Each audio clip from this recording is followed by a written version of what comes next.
अगर वीडियो पसंद आए तो हमारे चैनल को लाइक और सब्सक्राइब ज़रूर कर दें। शुक्रिया। लड़की मौलवी से, मुझे कोई रूहानी मसला है। जब भी सिगरेट पीती हूँ तो अजीब बेचैनी सी महसूस होती है। जब पहला कश लगाती हूँ तो अपने जूते उतार देती हूँ, दूसरे कश पे जुराबें, तीसरे कश पे कमीज़ उतार देती हूँ और चौथे कश पे तो बस क्या बताऊँ। मौलवी, ये ले गोल्ड लीव और तफसील से बता।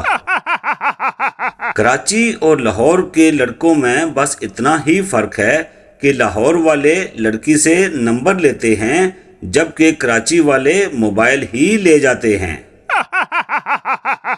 माँ बेटे से, क्यों रो रहे हो? बेटा, आज पापा ने मुझे किस नहीं दी। माँ ने कहा तूने बाबा को टेबल नहीं सुनाए होंगे ना, इसलिए। बच्चा बोला, मम्मा तो काम वाली आंटी को कौन से टेबल आते हैं? मिरासी बाथरूम में गया तो वहां सांप बैठा था। मिरासी, हाय ओए रब्बा। दोस्त, फिर तुमने क्या किया? मिरासी, सांप से कहा तुसी कर लो, मेरा ते विच ही निकल गया जे। मिरासी पुलिस स्टेशन की दीवार के साथ पोटी कर रहा था। पुलिस ने उसे पकड़ लिया। मिरासी, मुझे तो पकड़ लिया है, सबूत को तो उठा लो।